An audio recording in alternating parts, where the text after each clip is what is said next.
So today I want to ask myself the question, am I truly a lucky person?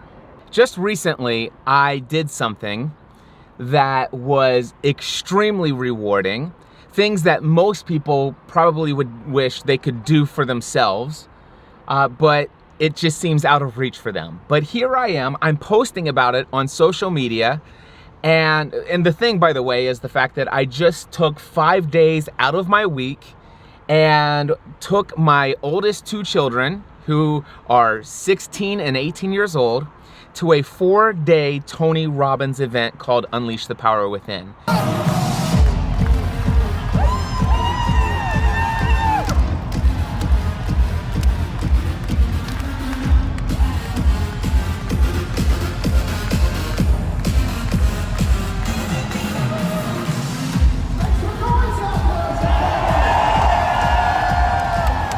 Stephanie and I experienced this event 2 years ago. It radically had a powerful impact on our lives. And one of the dreams that I've had ever since, well, actually the second day of that event was, oh my gosh, I so wish Matthew and Megan, and actually McKenna, were here as well. And McKenna will come later when she's old enough for it, I think. But the thing is it was a dream of ours 2 years ago to make sure that our kids one day would be exposed to what Stephanie and I were exposed to at this event. So here's what we're going to do in a moment. We're going to use our nervous system in a cool way. What if you adopted a new belief? What if you had a new belief that said, I don't need an excuse to feel good? Now some people say that's pretty naive. Problems in the world and everything else, I don't need an excuse to feel good. That's pretty naive. No, I would say most people have no difficulty feeling bad. They don't need a reason for that. How's it going? Feel like crap. How come? Woke up. And people go, I understand. And you go, how's it going, guys? I feel so great. How come? I don't know. I just feel good. Take that guy to the funny farm.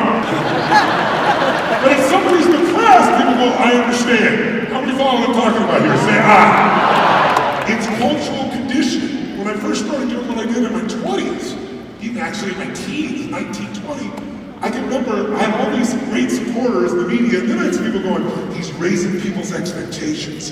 He's getting to believe they can do more, have more. They're going to be disappointed. Sure you are. Disappointment's the key to success. Amen. Disappointment either destroys you or it drives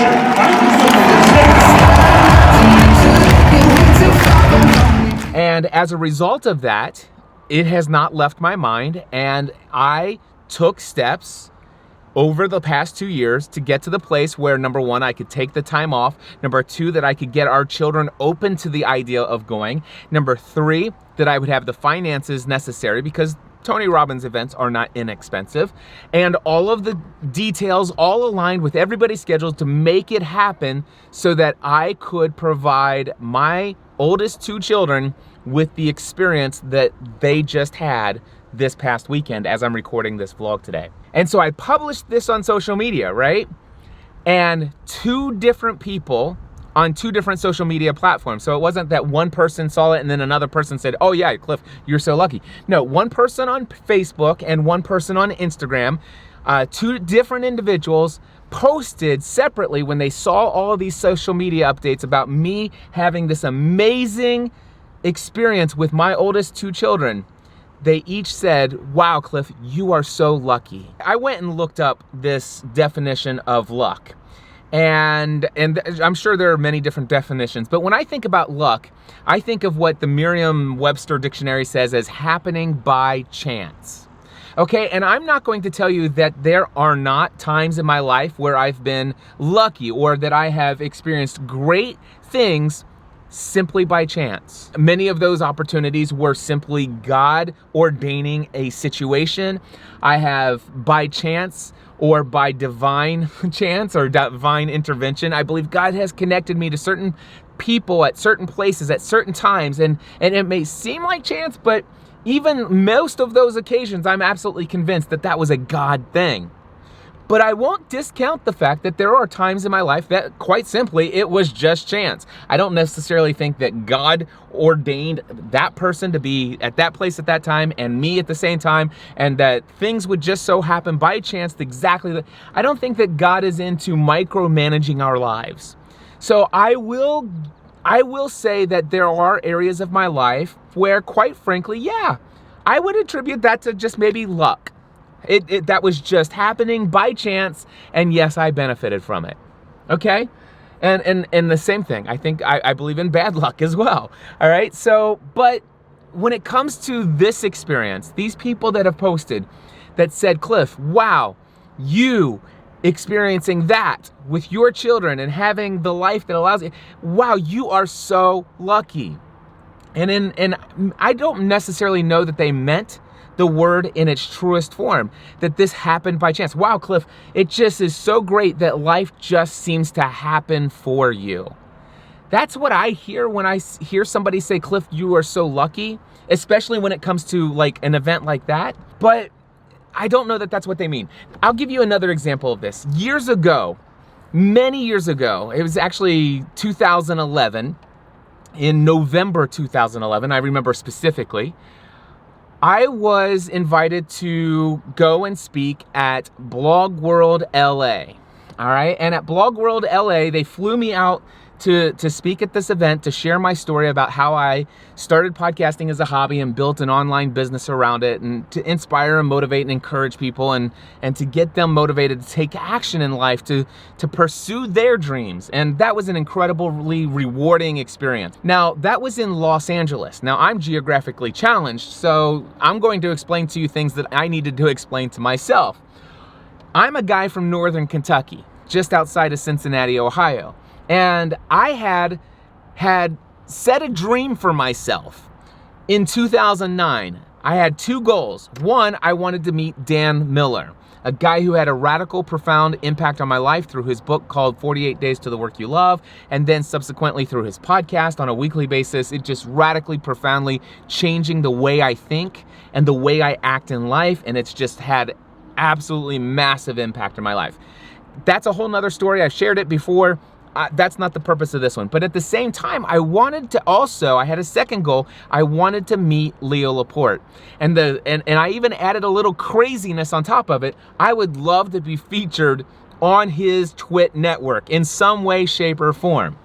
Okay? So that was in 2009. Now, I'll tell you that I put those goals out there. I believed that they were possible. I wrote them down as my goals that I intended to achieve in life. And I communicated those goals to others by telling the world through my audio podcast. And I met Dan Miller 1 week later. We have been great, amazing, very close personal friends ever since. However, it wasn't until 2 years later that I met Leo Laporte. All right? So I knew Leo Laporte had his podcasting set up and network and all that stuff in Petaluma, California. Had no idea where Petaluma is. But I knew that, hey, I'm going to the West Coast. That was the very first time I'd ever gone to the West Coast. I'd never been to California. I'd never been west of Chicago. Let's put it that way. Chicago was the furthest west that I had gone prior to this. And so I'm like, okay, I'm going to LA. And I'm like, okay, I am not missing this opportunity. I am going to meet Leo Laporte. I am going to go to his studio, and I'm going to watch them stream live as they do This Week in Tech, a podcast that, well, quite frankly, was what got me started, because it was Leo who introduced me to podcasting with that particular podcast. I'm like, okay, how do I make this possible? I looked at the dates and the schedule for Blog World LA. And I'm like, okay, this is in LA. Now, how do I get to Petaluma, California? And I'm thinking, well, I'll just rent a car and drive to Petaluma from Los Angeles. And I started sharing that with some friends. They said, Cliff, you might want to think about flying up to San Francisco. And I said, well, you don't understand. I'm actually getting paid to speak at this event, and not getting paid, but they're actually paying for all of my expenses. But they're doing all the travel. And they said, well, Cliff, why don't you just ask them if they're going to do round trip airfare? Why don't you ask them if they can fly you to LA, but then just book your flight from San Francisco home? So I contacted the person who's handling travel for Blog World LA. And sure enough, they said, sure, Cliff, when do you want to fly home from San Francisco? And I'm like, let me get back to you on that. And so I started doing all the things, and I said, here's the date. So now I have a flight scheduled and paid for by somebody else to fly to LA, and I have a flight several days later, about a week later, to fly home from San Francisco. And I said, book it. Now, at this point, I have no idea how I'm getting from LA to San Francisco. I said, okay, well, that's booked. Now, how do I get there? And I looked at options for taking a train. I did think about driving a rental car, and then I looked at booking a flight. And I decided to book my own flight from Los Angeles to San Francisco. Very inexpensive, because very short distance. And so after Blog World LA had ended, I had now secured a flight the very final day of Blog World LA to show up that evening in San Francisco. Now I need to book a hotel room. So I'm looking at hotels in San Francisco, in Oakland, in all of these different places. And I finally found one that I felt like would be the right thing for me to use for a home base there for a couple days. And then I rented a car in Oakland, California, right at the Oakland airport, because that's where I was flying home from San Francisco, that airport. And so I reserved my car in advance, and then next thing you know, through all of this planning, by the way, I contacted Leo and his team over there at the Twit Network, told them I was coming. They said, Cliff, great, we'll set a chair out for you, we'll reserve a space. It's gonna be great, look forward to seeing you. So I went through all of this extra work, all this extra effort, took extra time off in my business to do all of these things. And then I did, after a long Blog World, it was a long experience at Blog World. And then I flew to San Francisco, and I got my hotel room and my rental car and all those things. And then the very next morning, once I got into San Francisco, I drove through San Francisco and drove all the way to Petaluma, California. And I walked in and I met Leo Laporte. And the surprising thing to me is that he already knew who I was. He's like, Cliff Ravenscraft, the podcast answer man. And it's like, you know who I am? And I did a whole fangirling thing and all that other stuff. Since then, I'm pretty close to Leo. I wouldn't say we're really close personal friends, but we are more than acquaintances. I actually eventually became the director of podcasting for New Media Expo, which used to be known as Blog World back when it was still going on. And I was the person responsible for bringing literally hundreds of podcasters to New Media Expo, and also for getting Leo Laporte to come as a keynote speaker, which he told me no 11 times, or actually he didn't. His wife, Lisa, told me no 11 times before she said yes. That's a whole nother story, and you could say it was lucky that I got Leo there, whatever. But anyway, so I go up and I have this experience, and I'm sitting in the audience, or I meet Leo. He goes, Cliff, would you like to do an interview for your podcast? And I said, seriously? Yeah. He said, yeah. Matter of fact, we'll do it at my thing, and we'll just broadcast it on my network as a live pre-show. How long was it before you got together with some of the folks and started the first Twit? I remember listening to that first episode, but how long ago? Yeah, we called it the Revenge of the Screensavers for the first 3 episodes and the G4 complaint. So that was a few months later. It was at Macworld in January 2005. Kevin and I and David Prager. So here I am interviewing Leo on his network right before his most famous, most popular show starts. Thousands of people around the world watching me interview Leo for my podcast. Wow. And then during that recording, right after This Week in Tech, Leo Laporte had to leave for a trip that he was going on, and they invited some members of the studio audience to come up and just do some chit chat with people that was still being recorded as a part of This Week in Tech. Now, this part never made it into that episode, but it actually made it into the best of episode that year, I believe, in 2011. So yeah, you needed some gatekeeper to say yes, and Leo was our gatekeeper. We wouldn't just be in the studio without him, but he's a lot more accessible than some of the other gatekeepers, and we don't need him. We don't need Leo. It's on. I just realized it. We have Occupied Twit. Occupied Twit is on. Guys, grab your wives, grab your kids, grab your husbands. We have Occupied Twit. This is it. It is on. Tell everybody. So I was actually recorded and in an episode of This Week in Tech in the best of for 2011, all of this stuff. But anyway, I remember after all of that was occurring, I was sitting there, they were recording This Week in Tech, and I said, guys, all of my dreams have come true. I guess I'm going to have to come up with bigger dreams. And somebody said, Cliff, you are so lucky. And I, you know, I love people and I know their heart, I believe of what they're saying. They're like, wow, that's so great, Cliff. But when they actually say the words, Cliff, you are so lucky, there's something inside of me that just doesn't want to accept that. I want to accept the compliment. I want to accept the encouragement and the acknowledgement. But at the same time, I don't know that I can physically accept the language, Cliff, you are so lucky. I'm not saying that I'm not a lucky person and that there aren't ever things that happen by chance. But what I will tell you is that meeting Leo Laporte and all of those things were not by chance. They were by planning. The taking my kids and experiencing what my kids got to experience in Chicago the past 4 days at Unleash the Power Within, none of that happened by chance. It was planned. Tony Robbins at Unleash the Power Within, he says, listen, you know all those people you think are lucky? What you are seeing are people who are being rewarded in public for the work that they do in private. What you are seeing and what you feel might be lucky, the things are just happening by chance, that it just seems that life always happens for them. What you're seeing consistently are people who are being rewarded in public for all of the hard work and planning and practice that they do in private. It's not luck. It's planned.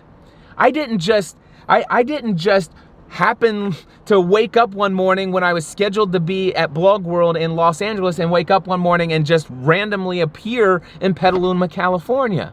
No, I had put in hours, literally hours of planning on how to make that happen. Now, it may have been by chance that I actually ended up to be invited to be a part of that little segment that happened right after Leo left because he had to leave early right at the end of an episode of Twit.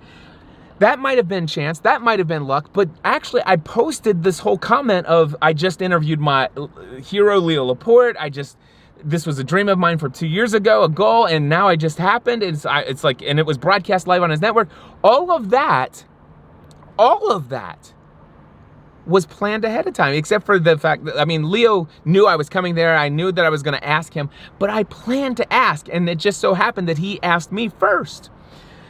So, no, that it wasn't luck. I'm not saying I'm not a lucky person. I am a lucky person. I am blessed. God, I believe, is working things out in advance for me to experience many blessings in my life. I have no doubt that there are things to me that seem to just happen, that seem to be coincidence, that seem to happen by chance. And I know for a fact, I believe, and I'm confident that that's God working on my behalf. And I believe there are divine appointments that are still going to continue to happen time and time again. God is going to create opportunities for me in my life that will seem to even me and to others may be lucky. But I trust and I know that many of those opportunities are a God thing. But at the same time, I do believe some things are just going to randomly happen. That it's not necessarily God making them happen. It's not God micromanaging chess pieces on a chessboard where he's thinking 38,000 billion moves ahead of the game. I think some things, yeah, I am lucky in some things. Wow, that was a stroke of luck right there. I do believe that. But when I am working and I set out a goal for myself, a dream, a desire, and I begin saying, okay, what would life be like if I could make that happen? And I now believe it's possible. And I'm like, okay, I'm going to write this down. I'm stating this. This is a definite goal. I am going to make this happen no matter what. I'm deciding right now, what can I do today to get me closer to this becoming a reality? Then beginning to follow the plan as I see it become available to me, taking action consistently over and over again that gets me closer to the goal. And when I fail and hit an obstacle that says, oh, well, that's not going to work, well, then try something different. And I keep trying new things, new approaches until finally I get exactly what it is that I want. it's very difficult for me when I actually achieve it and post and say, guys, check this out. And then somebody said, Cliff, you are so lucky. That's tough for me to receive because no, this wasn't luck. I believe in luck. I believe I'm a lucky person. I believe in bad luck, and I believe that I unfortunately suffer from bad luck from time to time. I believe in God, and I believe he's working out for my good. Believe it or not, I believe in Satan, and I think he's out to get me sometimes. I don't focus on that because, quite frankly, he ain't powerful enough to get me. He can try, and only I can allow it to affect me. But I do believe in luck, both good and bad. I believe in divine intervention, both good and sometimes bad. But by golly, there are some times when I'm creating my own luck, people. What you are seeing is me experiencing the rewards of the things that I've worked hard for privately in my life. So in many of those cases, I'm just not lucky. I'm just working hard to get the things I want in life. And that, my friends, is what I encourage you to do. Don't rely on luck. And don't look around and think that all the people that are out there achieving success in life, don't just think it was handed to them. Don't think it just happened by chance. What you are seeing are people who are publicly being rewarded for the hard work and effort and energy that they put in private to make their luck happen for them. That's my encouragement to you. Go and don't rely on luck. Go out and plan your success. Do the hard work. Make your life happen. You can do it. Until next time, take everything you do to the next level.